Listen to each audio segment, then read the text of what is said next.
Hello everyone, welcome back to the channel.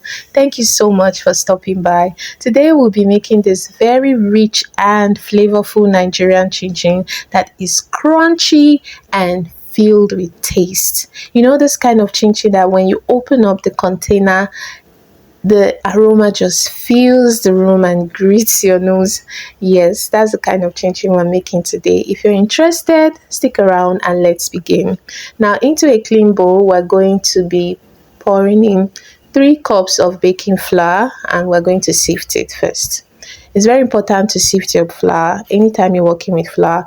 This helps to just lighten up the flour, make it fluffy, and of course to take out the dirt. Now, after sifting in my flour, I'm going to go in with 1/3 of a cup of sugar. Now, did you see the dirt there? Yeah. So I'm using 1/3 cup of sugar because I don't like my chinchin too sweet. Okay. I don't like the sugar to be too much so that you can still taste the richness. Now, here is one secret ingredient that just takes your chinchin to the next level. It is nutmeg powder. This enhances, like, it totally builds the taste and makes it, the smell is just wonderful. Please don't skip nutmeg. Don't. Okay, you see the difference and you will testify. So after the dry ingredients, I use my whisk to make sure that everything is thoroughly combined. Please don't mind that the video is fast. Okay, you will take your time to whisk the dry ingredients thoroughly so that when your chinchin is ready, you will not have those ones that nutmeg will be tasting one side and then some other side the nutmeg will not be so concentrated. So you have to mix the dry ingredients very well. And for your margarine, I like to break it up in bits so that everything will be worked in completely.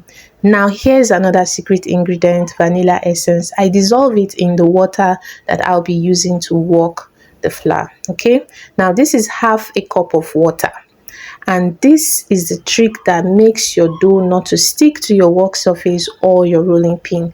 You will be adding the water in bits. Don't pour everything in at once. Okay, some people dissolve their milk in water and use. Whatever you're doing, the important thing is add your water in bits. Don't be tempted to use more water than is required. Half a cup of water would be enough, but here I actually used more. But please stick to half a cup. Even if you need to add more, still add it in bits. Okay, so here you can see I have finished pouring in the half cup of water and I'm working it in. You see, everything is still scattered, right? It hasn't come together to form one big dough. So I'll just work it in, work it in, work it in. So I saw that I needed little water again, and that's what I just poured in. Just, just pour it around and then do your part by working it in, right? Just do what I'm doing. Use your hands, work everything together, and it will surprise you like magic the way everything will just come together and form the dough. Can you see? It's happening now. Yes, it's happening now. You can see it. So just keep doing it. It won't take so long. Oh, the way I'm saying, it won't take so long. Just keep working it in, and right in front of you, everything will come together as a big lump of dough. And we're almost there now. You can see now my dough can just easily like suck up, not so like gum up, take up the other little bits that did not join initially. So when I have my dough like this, it's time to leave it to rest. Very important. Another important step, don't go straight into rolling out your dough. Give it time to rest. Life is hard. Everybody deserves to rest. So you keep it in the fridge. You can cover with cling film or put it in a nylon and leave it for at least 30 minutes. So when you bring it out, you can see how soft it is. It's going to be softer because it has rested. So now it's time to start rolling out the dough. I sprinkled some baking flour on the surface of my kitchen counter. Then I'm not going to roll everything out at once. I love to work in bits. Okay, so I'll just cut it up like this. I had like 4 large chunks. Then I'll start working with this one. So I'm just, working with it, moving it around. And then I'll also dust some baking flour on my rolling pin. And now I will start rolling out the dough. Do you see how easily it's not, like I can take it off the surface? It's not sticking anywhere. Okay, if you follow these my steps, you will achieve the same thing. Don't worry. So I'll just roll it to be as thin as I want. Me, I like my chinchin sometimes to be really thin, sometimes medium. If you want it really fat, please don't keep rolling. Stop when you get the thickness that you want. Okay, so this is actually the first dough that I'm rolling out. I like to take out all those irregular surfaces, the irregular edges, okay, so that I'm working with something, presentable. So I'll just use my pizza cutter to start cutting it into the shapes that I want. If you want long, you want small, whatever, it's totally your personal preference. So after cutting into long strips, I am now cutting it again so that I'll get the little squares that I want. So this is a closer view so that you can really see what I'm doing. So you just keep going, and guys, this pizza cutter thing, it makes all the difference. I remember when I used to use knife, god, it was more hectic. This one, it just rolls through the dough and it gives you what you want. And can you see that my chin chin, they are all coming out nicely, like singular, they're not clumped up together. So you just go ahead and repeat this until you are done. And all those extra bits that I took out from the edge, I think this is actually the last one. You clump them all together and roll it out and cut it again.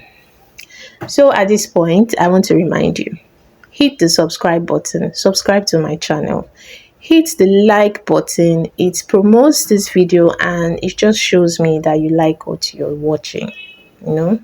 So please support me by doing those two things, and we'll continue cutting up our chin chin. So here's a little trick I also do. I use my finger to guide me so that somehow I can get roughly the same size.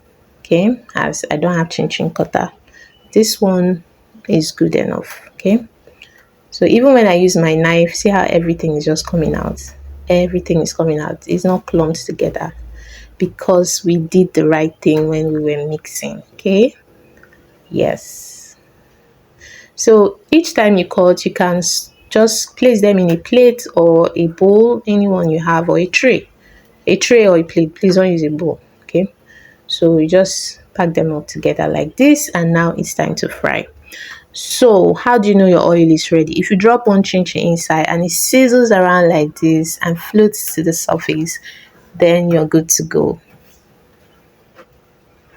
All right, when you pour it in, everything will be together, so just gently move it around, just gently. Just move it around. The hotness of the oil somehow just separates any stubborn one that is still clumped together.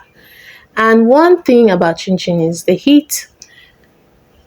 You have to fry somewhere between low and medium heat. If it's too hot, it will burn it up and it won't get cooked on the inside. If it's too low, it will stay there and be soaking up oil. So make sure you have the right heat. And then it uses a lot of oil. Everybody knows that. And then you have to keep stirring from time to time, because you see, chin chin is very tiny. Okay, so how are you going to know to flip it to the other side? You can't do that because they are small. So use this your frying spoon something to be moving it around as you just, from, not that you will not leave, you leave it to fry you then, but you have to stay around. Like, I'm just trying to say that chin chin is not something you be frying and be doing another thing. Your eyes have to be on your pan, because you first shake it around to separate them, and then you just stand by your cooker and be watching. Small time, you move it around. Small time, you move it around. Whenever it gets to the color you like, please take it out of the fire. If you like it very brown, of course, keep frying. But if you don't want it so brown, as soon as it changes color, bring it out. Because chin chin has a way of getting browner as it stays out in the atmosphere. I don't know how. Okay, so take everything off the heat, and that's it. You fry chin chin. You have fried your own chinchin just like that. So here I'm just showing you how I will store in small containers. Something like this you can take to work, can give to a friend, can give to your children. And if you put a sticker on these containers, my brothers and sisters, you have started chinchin business. Just calculate everything you have used, do your profits, and you have started a small side hustle. Okay? So yeah, this is another container to show you how pretty it looks. So guys, thank you so much for watching. I'm glad you have stayed to the end, hopefully. And please, like I said earlier, don't forget to like and subscribe and also share. Yeah, if you know someone who wants to make or struggling with making the right chinchin, please share with them. You can adjust sugar as I said, but please don't skip nutmeg and don't skip yeah, there's something else I used. I used milk flavor. Very important. Just ask them in the market for milk flavor. Milk flavor plus milk makes your chin chin very rich. I'm telling you. Whenever people eat my chin chin, they always say, "Ah, you put eggs, right? Because it's so rich." I did not use eggs. But you see, milk and milk flavor, be generous with them. It gives that richness, and then the nutmeg powder gives it this flavor that just, oh my god, it just blows their mind when they open the container. Okay, guys. So, till next time, I hope you'll be here when I upload another video. Thanks for watching. Bye.